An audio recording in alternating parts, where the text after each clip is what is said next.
Hello dear students and welcome to the official channel of Ada 24/7 Northeast. Swagatam janatu সকলকে Ada 24/7 Northeast official YouTube platform leke with me Subhvam Sir, your English faculty here on this platform. আজি a high impact vocabulary video tut আপোনালোকে বহুতে কম সময়ৰ ভিতৰত 50টা 50 এনেকুৱা আপোনালোকে idioms শিকিবলৈ গৈ আছে যোনকেইটা আপোনালোকৰ গুৱাহাটী হাই কোৰ্ট JAA পৰীক্ষাৰ বাবে খুবেই জৰুৰী খুবেই গুৰুত্বপূৰ্ণ সো বহুত কম টাইমৰ ভিতৰত মই আপোনালোকক এই গুটেই 50টা ইডিয়াম আজি শিকাই দিবলৈ গৈ আছো আপোনালোকে ইডিয়ামটোৰ লগতে তাৰ অৰ্থ আৰু লগতে ইডিয়ামটো বাক্যত কেনেকৈ ব্যৱহাৰ কৰিব লাগে এই গুটেইখিনি শিকিবলৈ পাব আজি এই ভিডিওটোত অকমান সময়ৰ ভিতৰতে সো ব্লগ ষ্টাৰ্ট কৰিছো সেশনটো এবাৰ ষ্টাৰ্টিংতে কৰিছো যে আমাৰ Ada 24/7 ৰ এপটোৰ লিংকটো আপোনালোকে এই ভিডিওটোৰ ডেসক্ৰিপচন বক্সত পাই যাব সকলো ফ্ৰী ষ্টাডি মেটেৰিয়েল ৰিসোৰ্সেস এপটোত এভেইলেবল আছে আৰু লগতে আমাৰ কোৰ্সেস মক টেষ্ট বুকস গুটেখিনি এপত এভেইলেবল আছে আপোনালোকে আমাৰ হৈতে যদি প্ৰিপেয়াৰ কৰিম বুলি ভাবিছে আমাৰ গুৱাহাটী হাই কোৰ্ট JAA পৰীক্ষাৰ বাবে ক্ৰ্যাশ কোৰ্স এটাও আছে আৰু লগতে গুৱাহাটী হাই কোৰ্ট JAA পৰীক্ষাৰ কমপ্লিট ফাউন্ডেশন ব্যাচ এটা আছে আপোনালোকে এইকেইটা জয়েন কৰিব পাৰে crash course foundation batch plus crash course দুয়োটা অপচনস এভেইলেবল আছে অধিক তথ্যৰ বাবে আপোনালোকে এই কন্টাক্ট নম্বৰটোত কল কৰিব আৰু যদি আপোনালোকে অনলাইন কোৰ্সেস জয়েন কৰে তেনেহলে মোৰ কোডটো লিখি থব মোৰ কোডটো হৈছে Y577 আপোনালোকে কোৰ্সেস কিনুতে অনলাইন কোৰ্স লওতে Y577 কোডটো এপ্লাই কৰি পেলাই কিনিব যাতে আপোনালোকে এক্সট্ৰা একো পইচা পে কৰিবলগীয়া নহয় হাইয়েস্ট ডিসকাউন্ট যাতে আপোনালোকে এভেইল কৰিব পাৰে সো বলক আমাৰ প্ৰথম ইডিয়ামটো লৈকে আহি গৈছো and then we will take a look at all the 50 idioms today within a very short span of time a blessing in disguise এটো হৈছে প্ৰথম ইডিয়ামটো ইয়াৰ অৰ্থটো হৈছে যে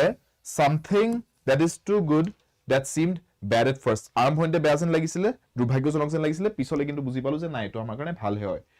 Example এটা সেন্টেন্স যদি চাবলৈ যাও losing that job was a blessing in disguise because it pushed him to start his own business চাকৰিটো হেৰুৱাটো প্ৰথমতে বেয়া যেন লাগিছিলে বাট তাৰপিছত গম পালিছে নাই চাকৰিটো হেৰুৱাৰ কাৰণে মই নিজৰ বিজনেছটো আজি কৰিবলৈ পাৰিলো so it was a blessing in disguise next one beat around the bush এটো খুব ইজি মনত ৰখাটো তাৰ মানে আপুনি মেইন টপিকটো এৰি পেলাই avoiding the main topic আপুনি যদি বেলেগ ইফাল কথা পাতি আছে that is beating around the bush তাৰ মানে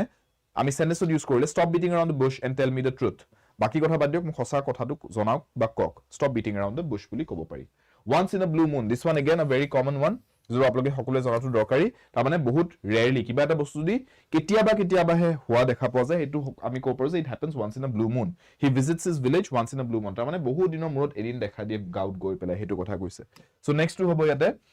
hit the nail on the head এটো বস্তুটো বুজিব তাৰ মানে আপুনি এটো কৈছে যে একদম একিউৰেট বা এক্সাক্ট কাম এটা কৰা গৈছে to say or do exactly the right thing that means you have hit the nail on the head ঠিক আছে হাতুৰিয়ে যেনেকৈ গজলটো আপুনি যদি একদম গজলটো মূৰত মাৰিব পাৰে তেতিয়া হি ধুনিয়াকৈ এবাৰতে ফিট হৈ যায় ইফাল পৰিলে কিন্তু হাতুৰিটো কুপটো নেইলটো বেকাও হৈ যাব পাৰে but you have hit the nail right on the head example sentence চাবলৈ গলে you hit the nail on the head with your explanation তাৰ মানে একদম বঢ়িয়া এক্সপ্লেনেশন হৈছে আপুনি পাৰফেক্টলি বুজি পাই গৈছে next burn the midnight oil ইয়াৰ অৰ্থটো হৈছে ৰাতি বহুত দেৰিলৈকে কাম কৰা to work late at night তাৰ মানে she burned the midnight oil to prepare for the exam এনেকৈ ক'ব পৰা যায় ৰাতি দেৰিলৈকে তেওঁ পঢ়া-শুনা কৰিছে প্ৰিপেয়াৰ কৰিছে পৰীক্ষাটোৰ বাবে spill the beans ইয়াৰ অৰ্থটো হৈছে to reveal a secret কিবা এটা ৰহস্য কিবা এটা গোপনে ৰখা কথা এটা আপুনি ফাদিল কৰি দিলে you have spilled the beans ঠিক আছে he spilled the beans about the surprise party কোনবাই সাৰপ্ৰাইজ প্ল্যান কৰিছিলে কাৰবাৰ বাবে কোনবাই কিন্তু গৈ পেলাই ভুলতে সেই মানুহজনক জনাইলেও আপোনাৰ কাৰণে সাৰপ্ৰাইজ পাৰ্টি প্ল্যান কৰি আছে নহয় so he spilled the beans গোটেই তাৰ মানে মিস্ট্ৰিটো সিক্ৰেটটো সবকে জনাই দিলে ডিসক্লোজ কৰি দিলে নেক্সট under the weather অৰ্থটো হৈছে যেতিয়া আপোনাৰ গা বেয়া হৈ থাকে ঠিক আছে এটো আমি ইউজ কৰো যেতিয়া আপোনাৰ গা বেয়া হয় when you are feeling unwell when you are feeling sick I am feeling under the weather today তাৰ মানে মোৰ আজি গা বেয়া হেতুৱে কোৱা হয় এনেকৈ ঠিক আছে by hook or by crook ইয়াৰ অৰ্থটো হ'ল তাৰ মানে যেনেকৈ নহক আপুনি কাম এটা কৰি শেষ কৰিব by any means necessary ঠিক আছে whatever it takes all right he wants to clear the exam by hook or by crook তাৰ মানে যেনেকৈ নহক তেওঁ এক্সামটো ক্ৰ্যাক কৰিব বিচাৰিছে next at the 11th hour তাৰ মানে একদম ফাইনাল মোমেন্টত কিবা এটা কাম আপুনি যদি একদম শেষ মুহূৰ্তত লৈকে থৈ দিছে আৰু শেষ মুহূৰ্তত হে কৰিছে you have finished it at the 11th hour এটা মানে আপুনি বহুত ৰাশত কৰিব লাগিব বহুত এংজাইটি লৈ পেলাই কৰিব লাগিব the deal was finalized at the 11th hour তাৰ মানে একদম লাষ্ট মিনিটত ডিলটো ক্যান্সেল হ'বই লৈছিলে বা টাইম ডেডলাইনটো পাৰ হ'ব লৈছিলে লাষ্ট সেকেন্ডত লাষ্ট মিনিটত বুলে ফাইনালাইজ হ'ল at the 11th hour ঠিক আছে next one call it a day তাৰ মানে let's wrap up for today let's finish হেনেকে যেতিয়া কোৱা হয় তেতিয়া কোৱা হয় stop working let's call it a day and continue tomorrow তাৰ মানে আজি কাৰণে কাম শেষ কৰো আৰু কালি আমি একো কন্টিনিউ কৰিম বুলক বুজি পালে that's the meaning of calling it a day next one cut corners মানে when you do something very carelessly বা in a way where you are not giving your 100% effort ঠিক আছে তেতিয়া কোৱা হয় to cut corners the company cut corners and produced poor quality goods কৰ্নাৰ্স কাট কৰিলে এইটো বস্তু হয় when you say you are cutting corners that means আপুনি এফৰ্ট কম দিছে আৰু এফৰ্ট কম দিলে এনেকুৱা বস্তু হ'ব যে কোৱালিটি কমি যাব ঠিক আছে that is the meaning of cutting corners next is piece of cake মানে যেতিয়া কিবা এটা বস্তু খুব ইজি যেন পায় আপুনি এইটো কেনেকৈ ক'ব পাৰি a cake walk ঠিক আছে এনেকৈ ক'ব পাৰি a cake walk তাৰ মানে খুবেই ইজি কাম এটা যোনটো কাম আপুনি কৰিবলৈ খুব সহজ পাইছে the maths test was a piece of cake তাৰ মানে mathsৰ পৰীক্ষাটো খুব এটা ইজি আছিল খুব উজু আছিল খুব সিম্পল কোৱেশ্চন সুধিছে so it was a piece of cake next in hot water কেনেকৈ ফিল কৰিব নিজে ভাবি চাওক গৰম পানীত আপুনি অসুবিধা পাব ন যদি আপোনাক মই গৰম পানীৰ পুখুৰী এটাত নমাই দিও আপুনি ছটপটাব ধৰিব you will feel like you are in danger ছাল পুৰিব ধৰিছে so in trouble that's the meaning when you are in hot water you are in trouble he is in hot water for missing the deadline miss কৰিছে এতিয়া বিপদত আছে চাকৰি যাব পাৰে so he is in hot water ঠিক আছে next break the ice মানে যেতিয়া আপুনি কাৰোবাক প্ৰথমবাৰৰ বাবে লগ পায় কেনেকৈ এটা কথা পতা ষ্টাৰ্ট দিও awkward moment এটা হয় so কিবা এটা কৈ পেলাই আপুনি যদি conversation start দিছে you are breaking the ice ঠিক আছে that means you started a conversation the teacher told a joke to break the ice teacher জন প্ৰথমবাৰৰ বাবে কেইজন নতুন ষ্টুডেন্টৰ বেচ এটাক লগ পাইছে বুলে কেনেকৈ ষ্টাৰ্ট কৰি এটা ক্লাছটো আহিয়ে লগালগ পঢ়া ষ্টাৰ্ট ষ্টুডেন্ট কিটা অলপমান অফ ফিল কৰি হৈ পৰে ষ্টাৰ্টিংতে এটা জোক কৰি দিলে বুলে ষ্টুডেন্টছ কিজন অলপ লাইটেন আপ হৈ গল so they broke the ice ঠিক আছে started the conversation next on cloud 9 ইয়াৰ মিনিংটো হৈছে খুব আনন্দত যেতিয়া থাকে কোনবা তেতিয়া কোৱা হয় extremely happy when somebody is extremely joyous in a state of rapture ঠিক আছে in a vivacious spirit তেতিয়া কোৱা হয় on cloud 9 she was on cloud 9 after winning the prize খুব ফূৰ্তিত আছিল তাৰ মানে প্ৰাইজ জিকি উঠিছে she was exhilarated right make ends meet what does this mean তাৰ মানে বহুত কম উপাৰ্জনত আপুনি যেতিয়া চলিব চেষ্টা কৰিছে খৰচ মিলাই ৰাখি পেলাই যেনি তেনি আপুনি খৰচ কমাই ৰাখি পেলাই মাহটো চলিব চেষ্টা কৰিছে কম উপাৰ্জনত then you are making ends meet so it is difficult to make ends meet in a big city ডাঙৰ চহৰ এখনত আপুনি খৰচ আপোনাৰ বাঢ়ি যাব অহা যোৱা থকা মেলা গুটে so আপোনাৰ উপাৰ্জনৰ যদি বাটটো আপোনাৰ বৰ এটা সুবিধাজনক নহয় বা আপোনাৰ উপাৰ্জন বহুত বেছি নহয় মাহত তে আপোনাৰ খৰচ যিমান আছে হেতুৱে সদায় উপাৰ্জনকে বেছিয়ে যাবগৈ আৰু তেতিয়া আপুনি ঠকাটো দিগদাৰ পাব ডাঙৰ সিটি এখনত it's difficult to make ends meet in a big city next bite the bullet তাৰ মানে কিবা এটা কষ্টকৰ কাম এটা কৰা ডিফিকাল্ট কাম এটা ডিফিকাল্ট পৰিস্থিতি এটা আপুনি খুব সাহসেৰে যেতিয়া কৰি পেলাই আগবাঢ়ি যায় হেতু কোৱা হয় to bite the bullet and to finish the task যেনেকৈ he bit the bullet and apologized হয়তো চাগে ক্ষমা খুজিব যোৱাটো তেওঁৰ ইগোত এটা বহুত ডাঙৰ আঘাত পেলালেহেঁতেন কিন্তু তেওঁ তথাপি he bit the bullet তাৰ মানে সেই ডিফিকাল্ট সিচুৱেচনটো তেওঁ সাহসেৰে সন্মুখীন কৰিলে যে হ'ব মোৰ ইগোটো ইমানো ইম্পৰ্টেন্ট নহয় but I should do the right thing I should apologize he bit the bullet and apologized all right next one in the long run over a long period of time in the long run মানে দূৰ দূৰন্তলৈকে তাৰ মানে into the future ঠিক আছে good habits help in the long run আপুনি যদি habits ভাল develop কৰে পিছলৈকে in the over a longer period of time in the future আপোনাক হেল্প কৰি থাকিব এইটো বস্তুৱে right next one is through thick and thin ইয়াৰ অৰ্থটো হ'ল যে যেনেকৈ পৰিস্থিতি নাহক কিয় হেতু পৰিস্থিতিতে আপুনি আছে you are there in all situations you are there for somebody through thick and thin হেনেকে ক'ব পাৰি যেনেকৈ true friends stand by you through thick and thin তাৰ মানে সঁচা অৰ্থ যোনবোৰ লগ বন্ধু হয় তেওঁলোকে আপোনাৰ সৈতে যি পৰিস্থিতি আহি নাযাওক কিয় through thick and thin আপোনাৰ লগ দিব right next one back to square one বা back to the drawing board বুলিও কয় কেতিয়াবা that means what তাৰ মানে আপুনি কিবা এটা কাম ষ্টাৰ্ট কৰিলে আৰম্ভ কৰিলে কিন্তু বেছি এটা সাকসেসফুল নহল য'ত ষ্টাৰ্ট দিছিলে আকৌ তালৈকে উভতি আহি পালেহি তাৰ মানে একো ডেভেলপমেন্ট নহল একো গ্ৰোথ নহল একো লাভ নহল so to start again from the beginning after the plan failed we were back to square one কিবা এটা প্ল্যান লৈ আগবাঢ়িছিল প্ল্যান to fail কৰি গল so now we are now going to have to plan everything again so we are back to square one next the ball is in your court এটো মিনিংটো কি যেনেকৈ lawn tennis খেল থাকিলে আপুনি imagine কৰক the court of lawn tennis নেটখনৰ ইপাৰে আপোনাৰ side নেটখনৰ হিপাৰে আপোনাৰ অপোনেণ্টজনৰ side so once you strike the ball and you send it over to his side of the court his or her side of the court the ball is now in their side of the court no তাৰ মানে এটা তেওঁলোকৰ ওপৰত ডিসিশনটো তেওঁলোকে কি কৰে do they let the ball just pass them or do they want to smash it or do they want to just flick it gently whatever they want to do decision to হিহঁতৰ so when you say the ball is in your court it means it is now your decision it is your turn to act I have made my decision now the ball is in your court মই মোৰ সিদ্ধান্ত ললো এতিয়া আপুনি কি সিদ্ধান্ত লয় আপোনাৰ ওপৰত the ball is in your court your decision now ঠিক আছে it's your call বুলিও কয় it's your call হেনেকেও কয় ঠিক আছে barking up the wrong tree means when you are working based off on a wrong assumption ঠিক আছে তাৰমানে আপুনি ভুল এটা ধাৰণাত যদি কাম কৰিছে ভুল মানুহ এজনক দায়ী বুলি কৈছে so you are blaming the wrong person or you are working off a wrong assumption তেতিয়া আমি এটো ইউজ কৰো if you think I broke the phone you are barking up the wrong tree যদি আপোনাৰ লাগিছে মই ফোনটো ভাঙিছো তে আপুনি ভুল এটা ধাৰণা লৈ পেলাই বহি আছে you are blaming the wrong person you have a wrong assumption you are barking up the wrong tree ঠিক আছে next a storm in a teacup teacup to কি সাখোৱা কাপটো ইমানটোমান বস্তু এটা তাতে এজাক ধুমুহা বুলে তাৰ মানে কি সৰু বস্তু এটা লৈ পেলাই বহুত ডাঙৰ এটা হুলস্থুল কৰা to make a big issue out of a very small incident or a small matter the argument was just a storm in a teacup এনে আর্গুমেন্ট দেখোন একো ডাঙৰ কথা হোৱা নাই তাৰ মানে এটো সৰু হুৰা কথা এটা লৈ বহুত ডাঙৰ হুলস্থুল এটা কৰি দিছে ঠিক আছে তাৰ মানে কথাটো বহুত সৰু হুৰা আছিল তাতে লৈ পেলাই বহুত ডাঙৰ এটা হুলস্থুল কৰিছে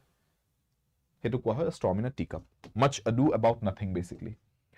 add fuel to the fire তাৰ মানে জলাজুইত ঘিউ ঢালা বুলি যে কওঁ আমি to make a bad situation worse already পৰিস্থিতিটা বেয়া তাতে আপুনি আৰু এনেকুৱা এটা কাম কৰিলে যে আপুনি পৰিস্থিতিটো আৰু বেয়া কৰি দিলে his angry reply added fuel to the fire already কোনবা মাথা গৰম হৈ আছে বুলে ই গৈ পেলাই আৰু কিবা এটা খঙত কিবা এটা কৰিলে তাৰ মাথাটো আৰু নষ্ট হ'ল so he added fuel to the fire next turn a blind eye তাৰ মানে কিবা এটা বস্তু জানি শুনি ইগনোৰ কৰা ঠিক আছে কিবা এটা বস্তু deliberately আপুনি যেটা ইগনোৰ কৰে এটো কোৱা হয় turn a blind eye the officer turned a blind eye to the minor offense কিবা এটা সৰু সৰু অফেন্স হৈছে অফিসাৰ জনে জানি শুনি গম পায়ো একো নকৰো বুলি সিদ্ধান্ত লৈছে হ'ব এটো মাছ নেদেখা ভাউজুৰিছো নেদেখা ভাউজুৰা to turn a blind eye next up in the air যেতিয়া কিবা এটা বস্তু ডিসাইডেড নহয় ঠিক আছে it's up in the air বা it's a toss up বুলিও কয় a toss up এনেকেও কয় হা এটো হিকিত হ'ব একেটাই মিনিং হয় তাৰ মানে something which is not yet decided যি কোনো ডিসিশন হৈ যাব পাৰে ঠিক আছে so our travel plan is still up in the air তাৰ মানে কি হ'ব কি নহব এতিয়াও ঠিক নাই it's a toss up it's up in the air কি হয় এতিয়া আমি নাজানো ডিসিশন এতিয়ালৈকে একো ফাইনালাইজ হোৱা নাই next one at one's fingertips তাৰ মানে যোনটো বস্তু আপোনাৰ একদম নখৰ গুৰিত আছে ঠিক আছে তাৰ মানে একদম আপুনি ইজিলি এভেইলেবল যোনটো আপোনাৰ কাৰণে বস্তুটো ঠিক আছে নখ দৰ্পণত থকাৰ দৰে so all information is at our fingertips due to the internet তাৰ মানে আজিৰ ৰেটত যি ইনফৰমেশন লাগে আপোনাৰ it's at your fingertips easily available search কৰিলে পাই যাব ইন্টাৰনেটত right next a drop in the ocean ocean টো বৃহৎ তাতে এটুপাল পানী তাৰ মানে কি a drop in the ocean তাৰ মানে a very small amount where there's a requirement for a lot ঠিক আছে so therefore a drop in the ocean his help was just a drop in the ocean তাৰ মানে হি যোনখিনি help কৰিলে হেতু বৰ এটা একো ডিফাৰেন্স নেপেলালে বা নানিলে because it was a very small amount as compared to what was actually needed next hand in glove year meaning to কি তাৰ মানে হাত এখন আপুনি গ্লাভৰ ভিতৰত যেতিয়া ভৰাই লয় একদম লাগি থাকে ন গ্লাভৰ লগত গ্লাভৰ ফেব্ৰিকটোৰ লগত হাতখন লাগি থাকে so they are very close together so when two parties or two people are working very close together তেতিয়া কও they are working hand in glove তাৰ মানে they are working very closely together the two companies work hand in glove তাৰ মানে they work very closely ঠিক আছে next a fish out of water মাছক পানীৰ পৰা উলাই দিলে কি হ'ব ই সব পৰাব ধৰিব ই অসুবিধাৰ পৰিস্থিতিত পৰিব উখালব নোৱাৰা হয় so that means an uncomfortable situation ঠিক আছে that is a fish out of water আৰু স্পেশালি তেতিয়া কোৱা হয় যেতিয়া এজন মানুহক ধৰক এনেকুৱা এটা পৰিস্থিতিত পেলাই দিয়া গৈছে য'ত তেওঁ একদমে এক্সপেৰিয়েন্স নাই তেতিয়া কোৱা হয় he is now a fish out of water he felt like a fish out of water in the new office নতুন অফিসত জয়েন কৰিছে কাম একো না জানে ঠিক আছে এক্সপেৰিয়েন্স বেছি একো নাই so he felt like a fish out of water যেন মাছ এটা পুখুৰীৰ পৰা আনি পেলাই যেন বেলেগ এটা জায়গাতে সাৰ্ভাইভ কৰিব দিয়া হৈছে আনকমফৰ্টেবল ফিল কৰিছে তাতে next read between the lines তাৰ মানে কিবা যদি দুখাৰ কথা লিখা আছে আৰু এখাৰ কথা মাজত স্কিপ কৰি দিছে আপুনি হে মাজত স্কিপ কৰাৰ কথাটো বুজি পাই গৈছে that means to understand the hidden meaning in something that is to read between the lines so you must read between the lines of his speech তাৰ মানে কোনবাই কিবা এটা স্পিচ দিছে he exactly যোনটো কব খুইছে he exact words to explicitly কোৱা নাই তাৰ মানে কিন্তু implied meaning কিছুমান implicit meaning কিছুমান আছে and you must read between the lines তাৰ মানে আপুনি হে implicit implied hidden meaning টো বুজি পাব লাগিব হেতু সেন্সত কোৱা হয় to read between the lines all right take with a pinch of salt তাৰ মানে অলপমান ডাউট কৰক কথাটোক হসাকে মানি নলব don't take it seriously doubt it হেনেকে কোৱা হয় take it with a pinch of salt হেনেকে যদি কও তাৰ মানে যোনটো কথা মই এতিয়া ক'ব লৈছো এটো একদম 100% হসা বুলি মানি নলব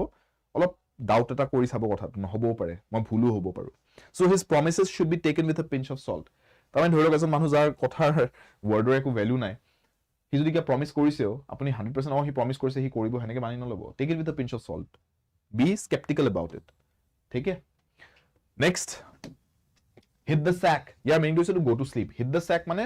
শুবলে যোৱা to wrap up for the day and to go to sleep to call it a day basically. Again, call it a day jonto koisilo, similar meaning. Just hit the sack is literally going to sleep ta mane. So I'm very tired, I'm going to hit the sack, that means I'm going to sleep. Next, on the same page ta mane jetia duta party agreement ot thake, motamot thake je duta party মাজত, তেতিয়া কোৱা হয় to be on the same page. Let's ensure we are on the same page. ta mane আমি এটো বস্তু নিৰ্ধাৰিত কৰো block যে আমি এগ্ৰিমেন্টত আছো, ঠিক আছে? Next, cry over spilled milk. ta mane ki? ta mane to be regretful about or to be feeling guilty about or to feel sad about something that has already happened in the past. এনেকুৱা এটা বস্তু যোনটো loss হৈয়ে গ'ল কিন্তু হেতু আৰু আপুনি লছটো ৰিকভাৰ কৰিব নোৱাৰে, তো হেতু বস্তু আৰু ভাবি থাকি লাভ নাই, হেতুৰ পৰা আগবাঢ়ক আৰু হেতু বস্তু লৈ পেলাই আপুনি কানি থাকি লাভ নাই। So it's no use crying over spilled milk, ঠিক আছে? যেনেকৈ পাষ্টত কিবা এটা ঘটনা ঘটিলে যোনটো এতিয়া আপুনি আৰু ঠিক কৰিব নোৱাৰে, তে হেতু আৰু ভাবি থাকি লাভ নাই, হেতুৰ পৰা যি শিকিব লগা আছিল শিকক আৰু লাইফত আগবাঢ়ি যাওক। হেতুত আপুনি ৰিগ্ৰেট কৰি দুখ কৰি থাকি লাভ নাই আৰু, because you can't rectify it anyways. Next, keep an eye on, তাৰ মানে টু অবজাৰ্ভ, একদম ভালকৈ অবজাৰ্ভ কৰা, টু ৱাচ কেয়াৰফুলি, ঠিক আছে? Please keep an eye on my bag. আপুনি ক'ৰবাত যাব ওলাইছে বা ধৰি লওক আপুনি ক'ৰবাত ৰেলৱে ষ্টেচন পাতি ক'ৰবাত আছে, বাছ ষ্টপ ৰেলৱে ষ্টেচন, আপুনি 1 ছেকেণ্ডৰ কাৰণে জাষ্ট 1 মিনিটৰ কাৰণে ক'ৰবাত এখন দোকানৰ পৰা কিবা এটা বস্তু আনিব গৈছে, পানীৰ বটল এটা আনিব গৈছে বোলে, আপোনাৰ বেগটো লৈ ফুৰিব বিচৰা নাই, আপুনি জাষ্ট হৈছে বেঞ্চত বেগটো, কাষত বহা মানুহজনক ক'ব please keep an eye on my bag, তাৰমানে কাইণ্ডলি অলপ মোৰ বেগটো চাব, চকু দিব, যাতে মই আহি পোৱালৈকে কোনোৱে লৈ নাযায়, ঠিক আছে? To keep an eye on, to watch carefully. Jump the gun, তাৰমানে সময়তকে আগত কাম কৰি দিয়া, in a bad way, in a negative sense. তাৰমানে যোনটো কাম এটা পাৰ্টিকুলাৰ টাইমত কৰিব লাগিছিলে, অপৰচুন টাইম এটা আছিলে কামটো কৰাৰ, তাতকে আগত যদি কৰি দিয়ে তেতিয়াহ'লে আপুনি লগাতকে বেছি আৰ্লি কামটো কৰি দিলে আৰু তেতিয়া আপোনাৰ কামটো ভাল নহ'ব পাৰে। So' you have jump the gun, ঠিক আছে? Don't jump the gun before the announcement, ঠিক আছে? তাৰমানে এনাউন্সমেণ্টৰ আগতে আপুনি চাপ'জ টেক ফৰ এক্সাম্পল ষ্টেজত যেনেকৈ আপোনাৰ সেই এৱাৰ্ড চেৰেমনি পাতিবোৰ হয়, মাইকত নামটো এনাউন্স কৰাৰ পিছতহে মানুহজন ওলাই আহিব লাগে, এনাউন্স নকৰোঁতে বোলে মানুহজন ওলাই আহিলে বোলে, তাৰমানে সি অলপ আগতীয়াকৈ ওলাই আহিলে, চ' হি জাম্প দ্য গান, সেনেকৈ ক'ব পৰা যায়, ঠিক আছে? Next, in black and white, তাৰমানে ইন ব্লেক এণ্ড হোৱাইট মানে কি? তাৰমানে কাগজখন হোৱাইট আৰু ব্লেক ইংকত লিখা গৈছে, চ' ইন ব্লেক এণ্ড হোৱাইট মানে ইন ৰিটেন ফৰ্ম টাইপ কৰি পেলাই দিয়া গৈছে। The rules R clearly stated in black and white, তাৰমানে ক্লিয়াৰলি প্ৰিণ্ট কৰি দিয়া হৈছে ইন ৰিটেন ফৰ্ম, ঠিক আছে? নেক্সট, swallow one's pride, তাৰমানে নিজৰ যি অহংকাৰ সেইটো আঁতৰাই ৰাখি পেলাই কিবা এটা কাম কৰা, বা সেইটো বস্তু অলপ দেৰিৰ কাৰণে বেক চিটত থৈ কাম কৰা। So he swallowed his pride and asked for help. He অহংকাৰ আছিল প্ৰথম যে কিয় মই হেল্প খুজিম, মই নিজে কৰিম, মই সেল্ফ সাফিচিয়েণ্ট, কিন্তু যেতিয়া দেখিলে এনেকুৱা পৰিস্থিতি আহি পাইছে য'ত উপায় নাই, হেল্প খুজিব লাগিব, তো সেইখিনি টাইমত নিজৰ ইগ'টো গিলি লৈ যে হ'ব হেল্প খোজো। চ' হি swallowed his pride, ঠিক আছে? Next, let the cat out of the bag, তাৰমানে এইটো এগেইন টু স্পিল দ্য বিনছ টাইপে হৈ যায়, তাৰমানে ভুলক্ৰমে এক্সিডেণ্টলি আপুনি যদি কিবা এটা চিক্ৰেট এটা আপোনাৰ মুখৰ পৰা ভুলতে ওলাই পায়, কাৰোবাৰ কিবা এটা কথা এটা আপুনি শুনিছিলে, ঠিকো থৈছিলে, আপোনাক কিন্তু চিক্ৰেট ৰাখিবি দেই, এইটো কাকো নকবি, আপুনি ৰাখিছিলে কিন্তু এদিন ভুলতে ওলাই গ'ল বোলে কথাটো কাৰোবাৰ মাজত, মানুহৰ মাজত। So' you have let the cat out of the bag. So that means she let the cat out of the bag about the surprise. Again, she spilled the beans about the surprise বুলি লিখিব পাৰিলেহেঁতেন, same meaning. Next, on thin ice, তাৰমানে thin ice মানে কি? একদম পাতল যদি আইচৰ layer এটা থাকে, তাতে যদি আপুনি খোজ কাঢ়ে, at any point of time আইচটো ফাটি আপুনি পানীত ডুবি যাব পাৰে, ৰাইট? চ' সেইটোৱে অন থিন আইচ মানে আপুনি ৰিস্কি চিটুৱেশ্যনত চলি আছে, আপুনি বহুত কেয়াৰফুলি ষ্টেপ কৰিব লাগিব, you will have to act carefully. So' he is on thin ice with the boss, তাৰমানে বছজনৰ চাগে এয়াৰপৰ্ট অলৰেডি বহুত খং উঠি আছে, সি যদি আৰু এটাও কিবা ভুল কৰি দিয়ে, বছজনে চাগে ইয়াক চাকৰিৰ পৰা ওলাই দিব। So' he is on thin ice, he is in a risky situation, ঠিক আছে? Next, move heaven and earth, ইয়াৰ মিনিংটো হৈছে বহুত কষ্ট কৰা, যিমান পচিবল এফৰ্ট দিব পাৰি চব এফৰ্ট দি দিয়া। So' the parents will move heaven and earth for the child, ঠিক আছে? যিমান কষ্ট কৰিব চব কৰিব ল'ৰা ছোৱালীৰ কাৰণে, সেনেকে কোৱা গৈছে। হোৱাইট এলিফেণ্ট মানে কি? কষ্টলি বাট ইউজলেছ পজেশ্যন, বহুত দাম দি কিনিছে আপুনি কিন্তু একো কামত নাহে, সেনেকুৱা বস্তু হোৱাইট এলিফেণ্ট বুলি কোৱা যায়। The old building is now white elephant, ঠিক আছে? তাৰমানে বহুত দাম দি কিনিছিলে মানুহে, কিন্তু আজিৰ ডেটত একো কাম নাই, তাৰ একো লাভো নাই, সেইটোত একো বেনিফিটো নাই। চ' হোৱাইট এলিফেণ্ট, ঠিক আছে? আৰু এটা কথা কোৱা হয় আ লেমন, টু বাই আ লেমন, জেনেৰেলি গাড়ী মটৰ ক্ষেত্ৰত কোৱা হয়। তাৰমানে আপুনি যদি এনেকুৱা এখন বাহন কিনিছে যোনখন এতিয়া কিনাৰ পিছত প্ৰব্লেম দি আছে, ইউ হেভ বট এ লেমন, সেনেকেও কোৱা যায়। চ' চিমিলাৰ হয় এই দুটা। Next one, at the drop of a hat. At the drop of a hat means instantaneously বা ইমিডিয়েটলি, তাৰমানে লগালগ। He is ready to help at the drop of a hat, তাৰমানে আপুনি তাক হেল্প খোজক, সি লগালগ মই হেল্প কৰিম বুলি আগবাঢ়ি গুচি আহিব। At the drop of a hate, instantly, তাৰমানে লগালগ। Next, bury the hatchet. It means যে দুজন মানুহৰ মাজত যদি বা দুটা পাৰ্টিৰ মাজত যদি কাজিয়া এখন চলি আছে বহুত দিনৰ পৰা ফাইনালি যেতিয়া শেষ কৰা যায় কাজিয়াখন তেতিয়া কয় bury the hatchet. They decided to bury the hatchet and become friends again. দুজন বন্ধুৰ মাজত বহুত দিনলৈকে কিবা কাজিয়া চলি আছিল finally they decided to bury the hatchet. Salman भाई और शाहरुख भाई उससे वो इंडस्ट्री में चल रहा था ना बहुत साल तक दुश्मनी थी फिर बाद में एक दिन गले मिलके हो गया खत्म अभी ईद एक साथ मनाते हैं तो they buried the hatchet. All right, next, cross one's fingers. That means you are crossing your fingers means you are hoping for something good, you are wishing for good luck. তাৰমানে I cross my fingers before the result, exam result এৰ আগে I cross my fingers যাতে মই এটো আশা কৰিছো তাৰমানে যে exam যাতে ভাল হয়, result যাতে ভাল হয়, you are hoping for good luck. Next, pull someone's leg. To pull someone's leg means কাবাক জুকুৱা, আপুনি কাবাক জুকাইছে তাৰমানে to tease or joke somebody or to mock somebody. I was just pulling your leg, মই just জুকাইহে আছিলো হেনেকে কোৱা গৈছে, ঠিক আছে. Next, go the extra mile. তাৰমানে যিমানখিনি এফৰ্ট দিব লাগে তো দিছে তাতকে আৰু অলপ এক্সট্ৰা এফৰ্ট দিছে কিবা এটা কামত, you have given a little extra effort, you have gone the extra mile. She always goes the extra mile for her students. কোনবা এজন টিচাৰে যিমান কষ্ট কৰিব লাগে কৰে তাতকে আৰু অলপ বেছি কষ্ট কৰে ষ্টুডেন্টছ খিনি যাতে ভাল হওক, so they go the extra mile. Next,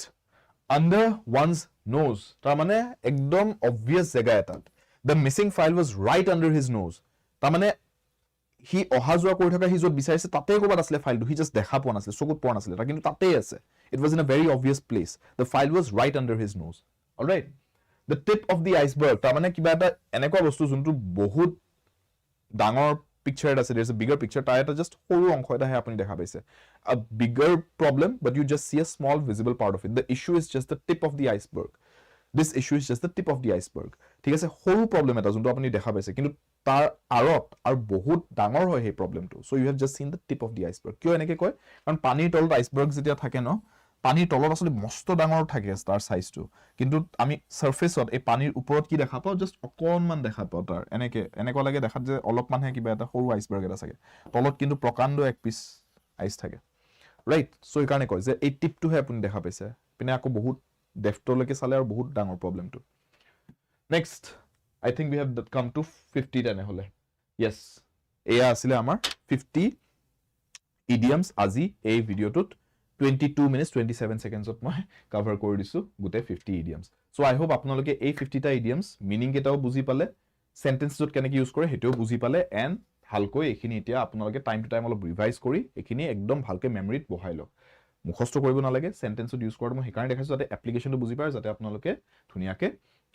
মনত ৰাখিবলৈ ইজি হৈ যায়, আপোনালোকৰ ৰাট্টা মাৰিবলগীয়া নহয় যাতে. So these 50 idioms will be very important for your Guwahati High Court examination. So make sure you have them in your vocabulary bank before the exam arrives. Students, মই আকবাৰ কৰিছো যে আপোনালোকে Guwahati High Court JAA পৰীক্ষাৰ কাৰণে prepare কৰি আছে, আমাৰ ক্ৰ্যাশ course এটা अवेलेबल আছে এই পৰীক্ষাটোৰ বাবে. এইটো ক্ৰ্যাশ কোৰ্সত আপোনালোকে জয়েন কৰিব পাৰে, 15 নৱেম্বৰৰ পৰা আমাৰ এই ক্ৰ্যাশ কোৰ্সটো ষ্টাৰ্ট হৈ গৈছে, আৰু যদি আপোনালোকে আমাৰ ফাউন্ডেশন ব্যাচটো জয়েন কৰিব বিচাৰে, ফাউন্ডেশন ব্যাচটো জয়েন কৰিলে আপুনি লগতে ক্ৰ্যাশ কোৰ্সটোও পাই যাব, ফাউন্ডেশন প্লাস ক্ৰ্যাশ কোৰ্স সমানে দুটা আছে. সো আপোনালোকে এইটো জয়েন কৰিলে ইন ডেপথ বিগিনিং বা বিগিনাৰ লেভেলৰ পৰা গোটেইখিনি কোৰ্সৰ মেটেৰিয়েল পাই যাব, আৰু লগতে ক্ৰ্যাশ কোৰ্সটোও পাই যায় যাতে আপোনালোকে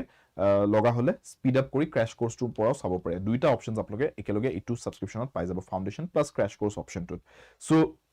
এই ব্যাচেছ কেটাৰ বিষয়ে অধিক তথ্য জানিবলৈ আপোনালোকে এই কন্টাক্ট নম্বৰটোত কল কৰিব পাৰে, আৰু আপোনালোকে আমাৰ অনলাইন যোনটো আমাৰ এপ আছে, এপৰ মাধ্যমেৰে আপোনালোকে আমাৰ অনলাইন কোৰ্সেছ কেটা জয়েন কৰিব পাৰে. ইংৰাজীৰ বাবে এটা বেলেগকে এইম ইংলিছ বেচ এটাও আছে, সো আপোনালোকে হেতুটো জয়েন কৰিব পাৰে for the Guwahati high court JAA exam. মোৰ কোডটো হৈছে Y577. যদি আপোনালোকে জয়েন কৰিব বিচাৰে any of the courses, use my code Y577 to get the best possible value for your money. তেনেহলে লগ পাম আমি ক্লাसेছত. Until then, take care and all the best.